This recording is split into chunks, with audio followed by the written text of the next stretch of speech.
मैं अपने शब्द सुमनों को माँ अहिल्या देवी के चरणों में समर्पित कर सकूं, इससे बड़ा मेरे लिए सौभाग्य का दिन हो नहीं सकता। आदरणीय प्रधानाचार्य जी, स्टाफ साथियों और प्यारे विद्यार्थियों, भारतीय इतिहास में बहुत सारी महान शख्सियतें हुई है जिनके बारे में आप और हम सब काफी कुछ जानते हैं, लेकिन कुछ ऐसी शख्सियतें भी हुई है जिनके बारे में आप और हम कुछ कम जानते हैं। आज ऐसा ही एक टॉपिक लेकर मैं आपके सामने हाजिर हुआ हूं।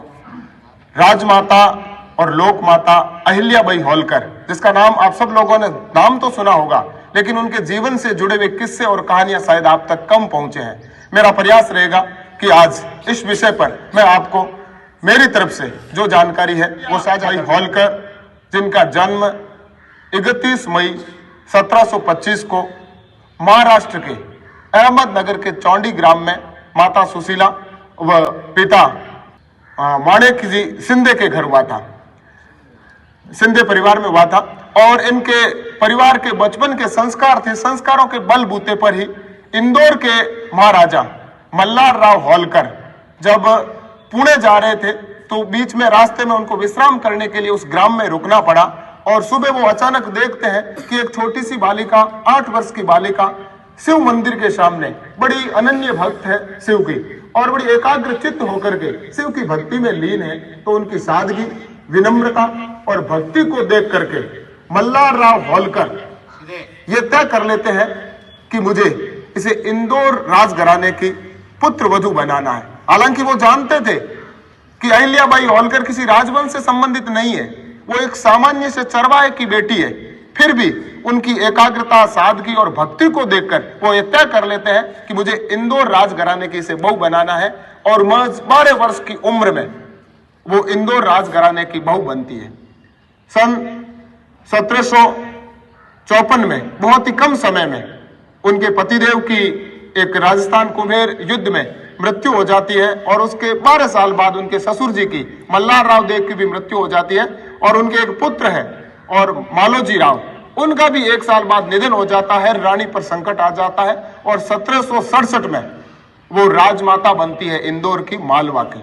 और उस समय वहां के आसपास के जितने भी पेशवा थे उन्होंने सोचा कि एक महिला है, ये कैसे शासन करेगी, इसलिए इस पर अपन आक्रमण करते हैं और इस साम्राज्य को अपने आप में मिला लेते हैं। जब ये खबर महारानी को पता चलती है तो वो अपने मंत्री के साथ एक सिर्फ पत्र लिखकर भेजती है। उसकी कूटनीति देखिएगा आप, दूरदर्शिता देखिएगा। सिर्फ एक पत्र लिखकर भेजती है कि मैं महिला हूं और मेरे पास महिला सेना है, इंदौर के दरवाजे आपके लिए खुले हैं, आप आइएगा, युद्ध कीजिएगा। लेकिन जब इतिहास लिखा जाएगा तब ये लिखा जाएगा आप हार भी गए तो बुरी फजीती होगी, आपकी फजीयत होगी, और लिखा जाएगा कि एक महिला से हार गए। और जीत भी गए तो ये लिखा जाएगा कि सामने कौन थी, एक महिला थी।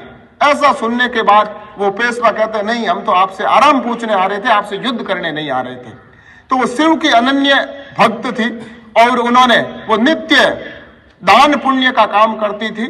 और आध्यात्मिक रूप से तो वो इतनी सशक्त थी कि उत्तर में अपन देखें तो केदार और काशी, दक्षिण में सैलम, पूर्व में पुरी और पश्चिम में सोमनाथ मंदिर। जब भी आप आस्था से मस्तक झुकाते हैं तो आपको हमेशा माता अहिल्या देवी बाई होलकर के हाथ शिव की प्रतिमा गढ़ते हुए नजर आएंगे।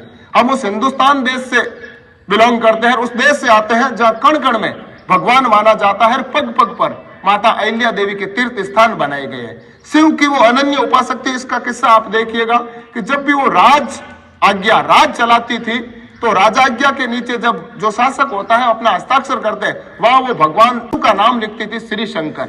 और उनके शासन काल में, उनके राजकाज में उन्होंने जो रुपये चलाए थे उस पर शिवजी का, उनकी नंदी का, बिल्व पत्र का चित्र था, और जो पैसे उस पर नंदी का चित्र था। तो इस प्रकार वो शिवजी की अनन्य भक्त थी और उन्होंने हजारों तीर्थ स्थल भी बनाए। और आज भी जो सोमनाथ का मंदिर है, पुराना सोमनाथ का मंदिर, उसका जीर्णोद्वार कराया। आज भी वो माता अहिल्याबाई होलकर के नाम से जाना जाता है। उसके जीवन से, उनके जीवन से जुड़े हुए बहुत सारे किस्से, एक किस्सा सुनाकर मैं मेरी वाणी को विराम दूंगा। वो न्याय प्रिय थी और निष्पक्ष थी, चाहे उनके सामने प्रजा हो, जनता हो या राज परिवार का कोई सदस्य हो, भेदभाव कभी नहीं करती थी। एक बार की बात है कि उनके पुत्र मालोजी राव रथ लेकर गांव से निकल रहे हैं और उनके रथ से एक गाय के बछड़े को टक्कर लगती है और वो बछड़ा मर जाता है। उसके आधा घंटा बाद उसी रास्ते से ये राजमाता, जिसको ये इंदौर के लिए राजमाता हो सकती है और पूरे भारतवर्ष और विश्व के लिए लोक माता है, ये उपाधि कोई कम उपाधि नहीं है, तो उस रास्ते से गुजर रही है तो उन्होंने देखा कि गाय का बछड़ा मरा हुआ पड़ा है और गाय है जो मां होती है अपने संतान के प्रति वात्सल्य और ममत्व के कारण, लेकिन वो उस समय करुण रस में थी और आंसू टपका रही थी।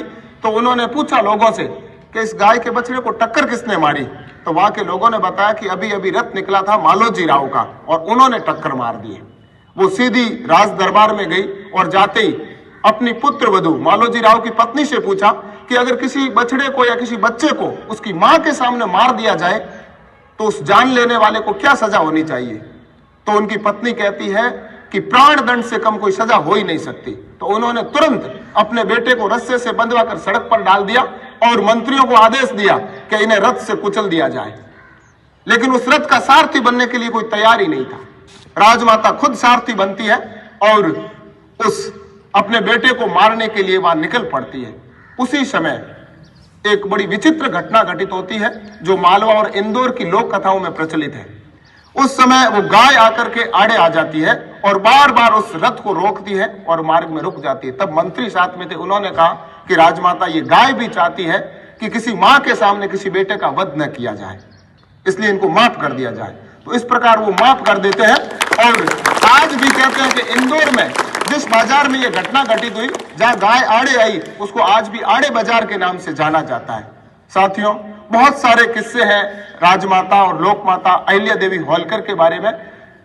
इतिहास ही नहीं, विश्व ही नहीं और पूरा ब्रह्मांड है लोक माता के, और जिन्होंने 1767 से लेकर जब तक उनकी मृत्यु हुई थी 1795 तक एक ऐसा शासन किया था कि आज भी लोग उनकी मिसाल देते हैं। तो इतिहास, पूरा हिंदुस्तान और ये पूरा विश्व लोक माता अहिल्या देवी को एक विदुषी महिला, उच्च कोटि की प्रशासिका के रूप में हमेशा याद रखता है और हमेशा याद रखेगा।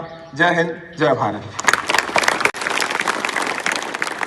लोक माता देवी अहिल्याबाई होलकर के बारे में चंद घंटों पहले इनको मैंने टॉपिक दिया था। मुझे खुशी है, आपको भी होनी चाहिए, कि मांगीलाल जी ने अपने जो शब्द सुमनों से जिस प्रकार लोक माता अहिल्याबाई होलकर का वर्णन प्रस्तुत किया, विषय प्रस्तुत किया, हम सब के लिए गौरव की बात है। मेरी आंखों में आंसू आ गए कि आपने एक एक चीज पढ़ी है, समय दिया है। रात को लगभग 10:30-11 बजे के आसपास मैंने इनको समय दिया था, जिस समय सबके सोने का समय होता है, और सुबह आपने इतना बढ़िया विषय रखा है।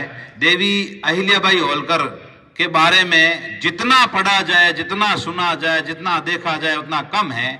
आप सभी से गुजारिश रहेगी कि हमारी लाइब्रेरी में उपलब्ध हो या अन्य कहीं से भी ये विषय मिले, सोशल मीडिया से भी मिले, तो हम लोगों को देवी अहिल्याबाई होलकर के बारे में पढ़ना चाहिए।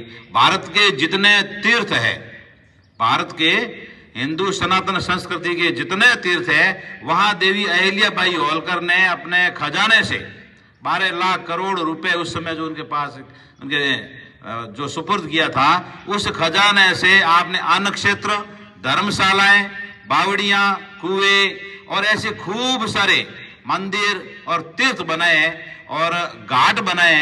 ऐसी लोक माता को हम सभी बार बार वंदन करते हैं। भारतीय संस्कृति का ये हमारे लिए गौरव का पल है। एक बार जोरदार तालियां लोक माता अहिल्याबाई होलकर के लिए। बहुत बहुत धन्यवाद।